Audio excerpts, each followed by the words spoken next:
Se lleva hablando de ello desde hace meses y poco a poco parece ir consolidándose. La creciente necesidad del aumento en gasto militar en la Unión Europea podría significar un gran empuje a diversas infraestructuras y al sector ferroviario, y donde ahora la patronal ferroviaria europea ha puesto el foco en la necesidad de invertir unos 100.000 millones de euros para reforzar el sistema, y cuyos detalles te cuento en este vídeo.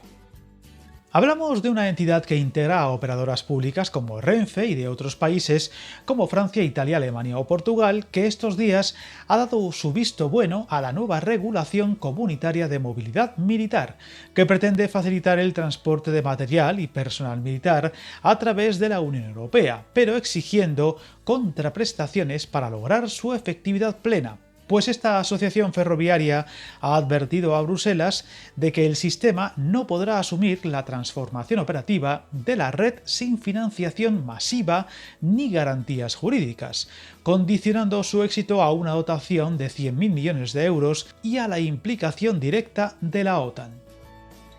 Hablamos de una comunidad de empresas ferroviarias e infraestructuras europeas que representa el 78% de la red y al 94% del tráfico de pasajeros de la Unión Europea y países asociados, que con estas afirmaciones apoya la tesis del paquete de movilidad militar, donde se señala que el ferrocarril es el modo terrestre más adecuado para transportar grandes volúmenes de equipamiento pesado a larga distancia, pero a su vez advierte de que dar prioridad a convoyes militares, especialmente en situaciones de emergencia, generará importantes disrupciones técnicas, operativas y financieras sobre los operadores civiles, pues recordemos que la principal propuesta de la Unión Europea se basa en adaptar las infraestructuras al llamado doble uso, civil y militar, y donde esta entidad apoya que los estados creen corredores estratégicos de transporte, pero a la vez reclama inversiones para mejorar las conexiones ferroviarias con puertos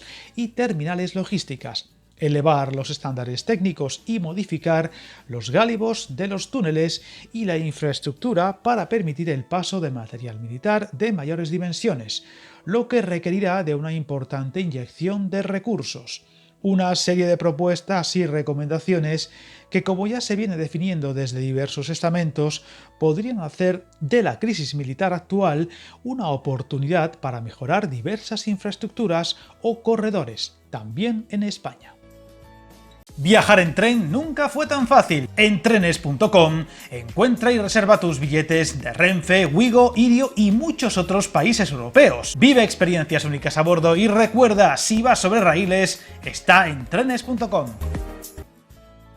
Otro detalle importante que destaca esta patronal es que no está de acuerdo en que estas exigencias recaigan financieramente en los Estados miembros y en los gestores de infraestructuras, por lo que reclama que el próximo mecanismo Conectar Europa, en estos momentos en negociación para el periodo 2028-2034, cuente con un presupuesto de 100.000 millones de euros para construir, modernizar, proteger y reparar infraestructuras, incluida la ciberseguridad, planteando además que el 1,5% del PIB comprometido por los aliados dentro del famoso objetivo del 5% de gasto en defensa de la OTAN pueda destinarse también a reforzar infraestructuras críticas como el ferrocarril, respaldándose además que en materia digital se cree un sistema europeo de información para la movilidad militar y la digitalización de formularios aduaneros, aunque aboga por que cualquier desarrollo tecnológico o adaptación de estos sistemas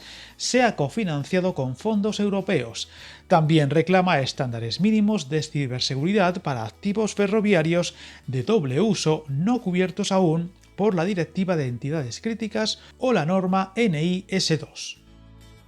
Otro punto que destacan como el más sensible es el marco de emergencia, donde el reglamento prevé que en caso de activarse el sistema de respuesta de movilidad en emergencias, los gestores de infraestructuras deban conceder surcos ferroviarios para trenes militares en un plazo máximo de 6 horas, considerándose viable ese objetivo en situaciones estandarizadas y con rutas previamente analizadas, pero advierte de que cualquier reasignación masiva afectará al conjunto de la red, impactando directamente sobre los horarios, personal y sistemas de seguridad, alertando que el texto no contempla compensaciones automáticas cuando la prioridad militar provoque cancelaciones o modificaciones en trenes civiles. La ausencia de indemnización por parte de las Fuerzas Armadas generaría, según el sector, un perjuicio financiero y reputacional que podría comprometer la continuidad de las empresas ferroviarias. Por ello, pide a los Estados miembros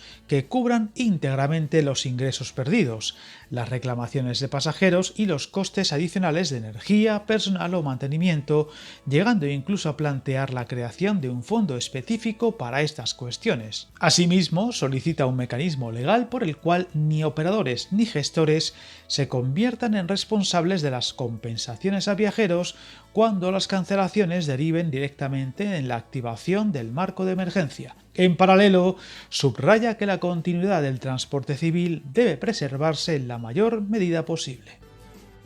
Además, el reglamento prevé la creación de un pool de solidaridad para compartir capacidades logísticas. La patronal ferroviaria acepta la idea, pero prioriza la reposición de flotas antes que la redistribución de material existente y reclama programas europeos específicos para adquirir nuevo material rodante de doble uso. En este punto apuesta por financiar locomotoras bimodales, diésel y eléctricas, capaces de operar en líneas electrificadas y no electrificadas para reforzar la resiliencia del sistema. La propuesta de reglamento de movilidad militar crea un marco común para agilizar autorizaciones, reforzar infraestructuras estratégicas y activar el sistema de emergencia. El sector valora positivamente aspectos como la armonización de permisos o la designación de coordinadores nacionales, además de respaldar la creación de un grupo europeo de transporte militar, pero propone que se coordine con la OTAN para evitar duplicidades.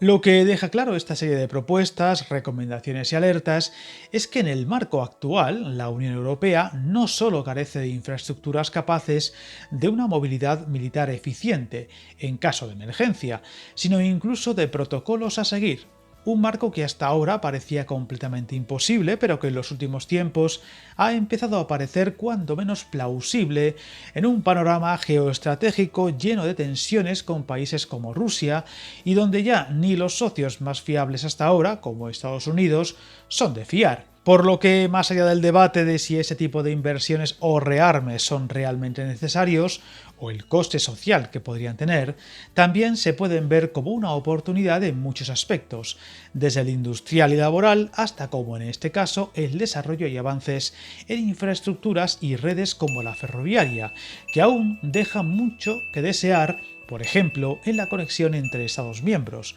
por lo que veremos cómo se va desarrollando y si hay avances, o como tantas otras veces ha pasado en la Unión Europea, se queda en planes y poco más. Suscríbete al canal y recuerda que el camino más largo se inicia con un primer paso.